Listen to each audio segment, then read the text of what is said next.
had dreamed of a new life in Los Angeles. She had arrived from her home country 3 years ago, filled with hopes and nerves. The city was huge, loud, and full of strangers, but she liked it. Every palm tree and every sunset made her feel a little more like she belonged. She was 23 when she enrolled in English classes at a local community college. She worked part-time at a supermarket to help cover her rent and school fees.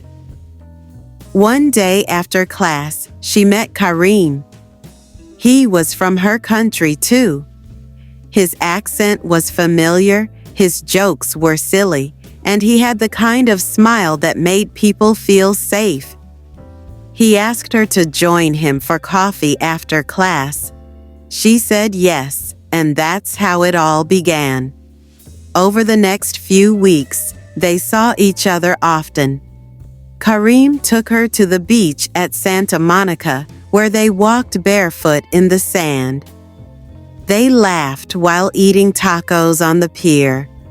He showed her the best parks in LA, where they sat on benches. They talked about everything, their dreams, their childhoods, their parents back home. He even took her to a movie theater for the first time in the U.S. It was a comedy, and she didn't understand all the jokes, but she remembered how loudly he laughed. After 1 year of dating, Kareem proposed. Farah was quiet. She liked him. She really did, but she wasn't sure if she loved him. But Kareem was kind, patient, and always there for her. He insisted, telling her that he would take care of her, that they were meant to be. In the end, she said yes. They married in a small ceremony at a friend's apartment. Her dress was simple, but she looked radiant. A few friends gathered, shared food, and danced to music from back home. They moved into a one-bedroom apartment in a busy part of the city. Life was not easy, but they made it work.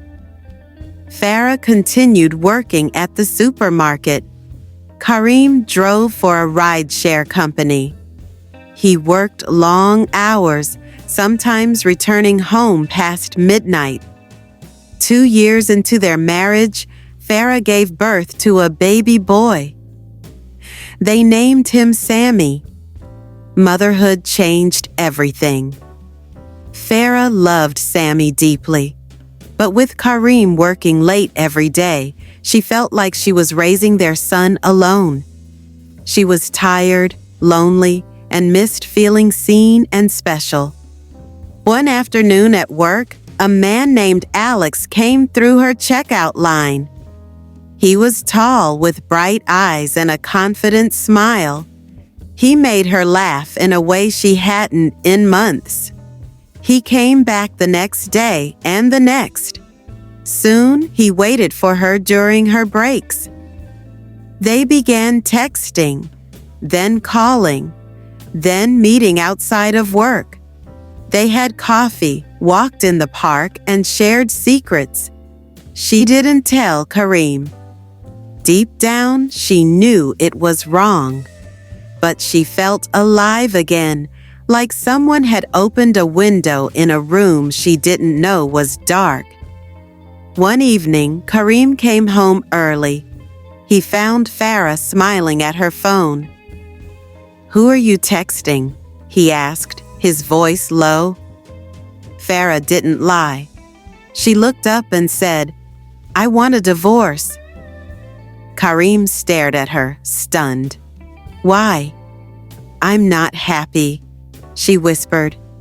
He begged her to stay.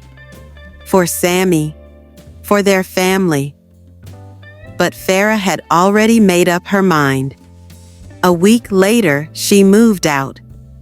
Kareem took full custody of their son. Farah said goodbye with tears in her eyes, but told herself it was for the best. She married Alex 3 months later. At first, everything was exciting. He took her to parties, introduced her to new people, made her feel like the center of the world. But things changed quickly. Alex began disappearing for hours. He lied often. He became angry over small things. She found pills in his jacket pocket, then in the bathroom drawer. When she asked him, he yelled. They fought. He apologized. Then they fought again. 6 months into the marriage, Farah filed for divorce. She was alone again, this time truly alone. The next 2 years were quiet and hard. She moved into a tiny apartment and worked long shifts. She stopped going out, stopped laughing. She missed Sammy every day, but didn't want to cause confusion in his life. She thought of Kareem often, wondering how he was doing, if he hated her, if he had moved on. Then, one sunny afternoon, everything changed. Farah walked into a supermarket on her day off. She was picking out apples when she heard a small voice say, "Mama." She turned around. Sammy was standing there, holding a juice box. Behind him was Kareem, holding a shopping basket. He froze when he saw her. Farah's heart dropped. "Hi," she said softly. Kareem nodded, unsure of what to say. Sammy ran to her, hugging her legs. "Would you like to have coffee?" Kareem finally asked. They sat at a small cafe nearby. Kareem listened quietly as Farah told him everything about Alex, about the divorce, about her loneliness.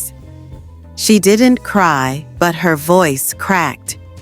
"I made a terrible mistake," she said. "You were always good to me." Kareem didn't speak for a long time. Finally, he said, "I was angry for a long time, but I never stopped hoping you'd be okay." They sat in silence. Then Kareem smiled just a little. "Sammy misses you." Tears welled up in Farah's eyes. "I miss him too." Over the next few months, they met often. First with Sammy, then alone. Kareem watched her, saw how she had changed. Farah apologized, not once, but many times. Slowly, they rebuilt trust. A year later, Farah and Kareem remarried in a quiet ceremony in the same friend's apartment. This time, Farah wore a simple blue dress and looked him in the eyes when she said, "I love you." Their second beginning wasn't perfect.